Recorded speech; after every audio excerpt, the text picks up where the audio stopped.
Chapter 18. Marissa looks at me like my marbles have just completely shattered.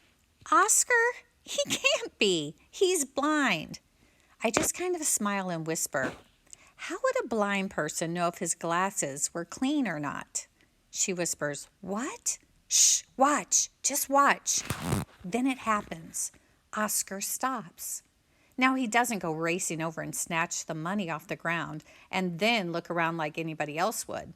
He stops and stands there for a minute, thinking. Then, very slowly, like he's stretching his back, he moves his head from side to side and backs his cart up a little to turn onto the walkway. Then he kneels down like he's going to tie his shoe, and when he stands back up, the 10 is gone. I look at Marissa and she looks at me, and we're both totally bug-eyed. Marissa mouths, now what? Well, I don't know, but I'm not going to tell her that. I just put my finger in front of my lips because the last thing I want is for old Oscar to find us. I go back to watching him, and sure enough, he's coming after the 5. He moves forward a little, kneels down to tie his other shoe, and whoosh, there goes the 5. I look over at Marissa, and that's when I notice it. The biggest, ugliest spider you'd ever want to see, climbing right up her sleeve. She must have seen me looking at her arm because the next thing you know, she screams. Then she jumps up, slaps at herself like crazy, and screams some more. Who knows what happened to the spider? All I know is that Oscar, the ice cream man, was staring straight at Marissa. And when I stood up and looked at him, well, he knew right away that that money hadn't come from God. And you'd think he'd just run away, but he didn't. He stood there, kind of looking over one shoulder then the other. And that's when I realized that he wasn't about to just let us go. Marissa's still screaming about the spider, so I grab her by the shoulders and shake her. Marissa, stop it! Run to the police station, now! I jump out from behind the hedge, and I'm about to hop off the planter when Oscar grabs me by an ankle. Now, this is no feeble grab. It's like a tourniquet around my leg. And any second, he's going to yank me off the planter, and I'm going to go splat on the sidewalk. So I smack him with the sole of my other foot right in the forehead. His head goes flying back, and his glasses fall off. And as I break free, sure enough, there's the face I saw through the binoculars, only it's looking a whole lot madder than the last time I saw it. I jump down and start running as fast as I can to the police station. But in the middle of running, I realize that all Oscar has to do is get in a car and go, and no one will ever find him. Then for the rest of my life, I'll have to worry about where Oscar is and whether or not he's on the lookout for me. So I circle back around to St. Mary's, and I sneak up to the courtyard. And what do I see? Nothing. He's gone. His glasses are gone. The cart's gone. There's no sign of him anywhere. Very carefully, I peek down Church Street. No ice cream man. Then I look down School Street. No ice cream man.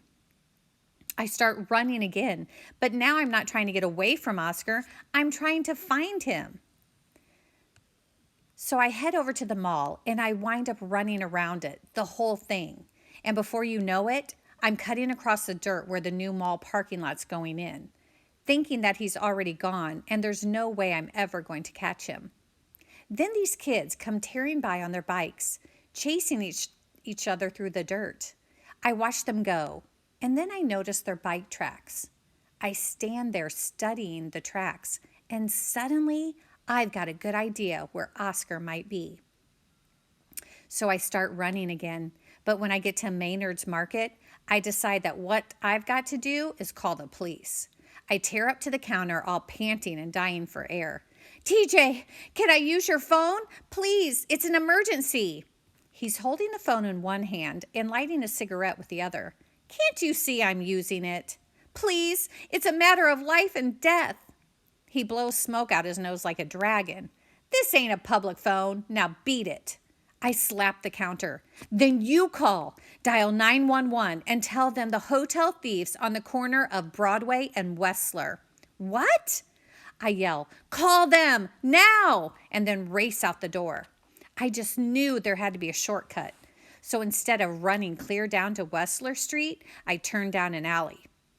That was a mistake. It's not like I've never been down an alley before. I've been down plenty of alleys, just none quite as scary as this one.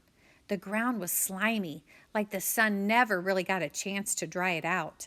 And there were old metal garbage cans that smelled like sewage and were buzzing with flies.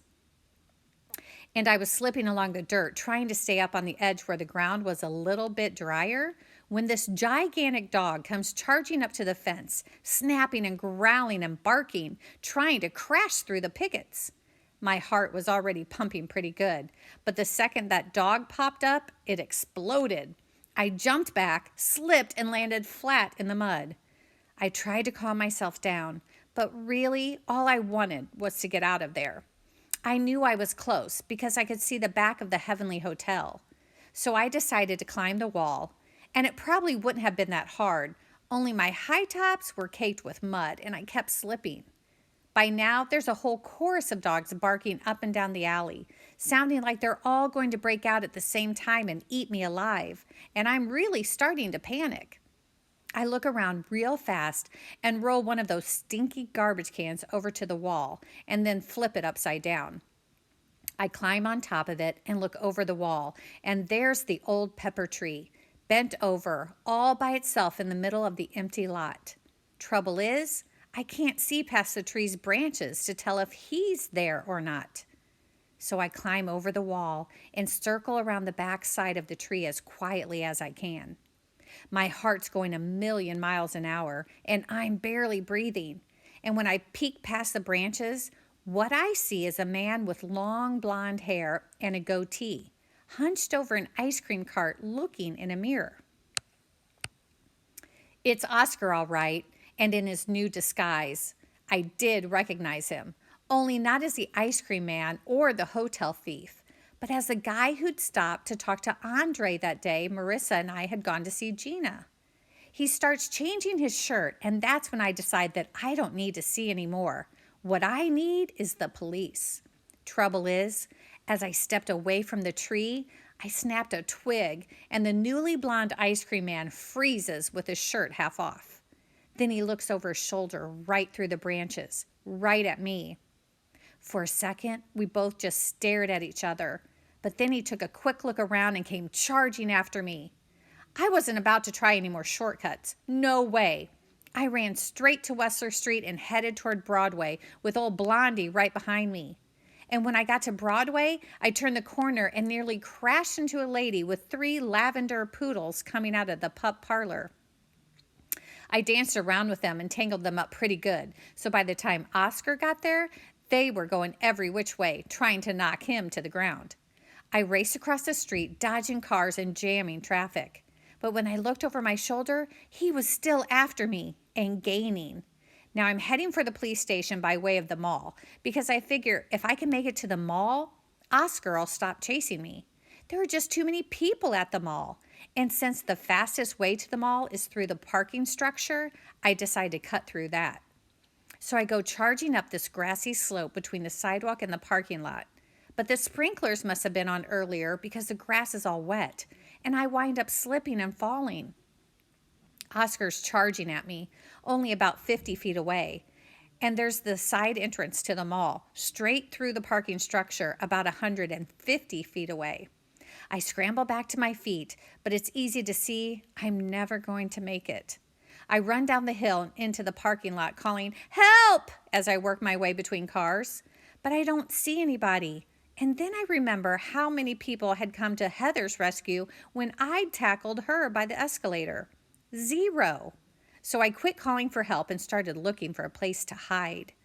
First, I crouched behind one car, then another. But no matter where I moved, I was still exposed on 3 sides. Then I saw a dumpster in a corner against a wall. So I crawled over and squeezed behind it. And I've just crouched down, hugging my knees real close, when Oscar runs by. And I'm about to breathe a sigh of relief when I hear him stop and come walking back. My heart's already slamming against my chest, and my lips are all dry and there's sweat dripping down my face. But I practically turn inside out when I hear a noise inside the dumpster. The noise happens again, and that's when I realize there's something inside the dumpster, something alive. Oscar hears it too, because he walks right up to the dumpster, looks in the top and laughs. "Your history, girl." I hold real still and watch his feet go back and forth along the ground. Then it happens again, that noise. Oscar leans over and gets halfway inside, looking for me. Leaning on the wall right above me is the dumpster lid, and I know it's heavy because I've lifted one before. Just a few inches to throw trash away. And there's Oscar digging through the dumpster saying, "Where are you, you little brat? I know you're in here." So I take a deep breath, stand up and yank down on the lid as hard as I can. And when the lid clanks closed, Oscar's pinned inside with his legs sticking out. Cuss words start echoing around inside the dumpster. And even though I'm holding the lid down as hard as I can, I know that any second he's going to bust loose. Giving up would have been like trying to get away from an angry yellow jacket. It's just not something you can do, even in high tops. You're better off just staying where you are and trying to swat it down. So I pull myself up on top of the dumpster and sit on the edge. But Oscar bucks around even harder, and you can tell he's going to be able to push the lid open even with me on it. So I stand up on the lid and start jumping up and down like a jackhammer. The lid's clanging like crazy, and I'm yelling, "Help! Help! Somebody help!" And I'm up there for what feels like days, bouncing on the dumpster, yelling at the top of my lungs, hearing the ice cream man spew out words I didn't even know existed. When who comes charging around the corner? The Borscht Man. I never thought there'd come a day when I'd be happy to see Officer Borscht. But let me tell you, I don't think I've ever been so relieved to see anyone in my whole life. He takes one look at me bouncing on the dumpster, puts a hand on his holster and says, "Come off of there." I sit down and start to slide off the front when Marissa comes running around the corner with Tall and Skinny. She yells, "Sammy!" Then when she sees what's going on, she starts jumping up and down. "You caught him! You caught him!" Officer Borscht tells Tall and Skinny, "Chad, get the lid." He motions Marissa and me back. "Move back, now." We back up all right, about 2 inches, and we watch Tall and Skinny prop up the lid while Officer Borscht stands back with his feet spread and his gun drawn. And Oscar's in the middle of pulling himself out of the dumpster when a mangy orange alley cat comes streaking across his back and hits the ground running. When Oscar gets out, he's looking like the man from Planet Slime. His wig's all crooked and has spaghetti and lettuce smashed in it. His back is covered with dirt and rust from the lid, and there's a tea bag dangling from one shoulder. Officer Borscht shouts, "Spread your hands out against the wall. Move it!" Then comes in from behind and kicks Oscar's ankles apart. And while Tall and Skinny frisks him, Officer Borscht hollers, sorry guys.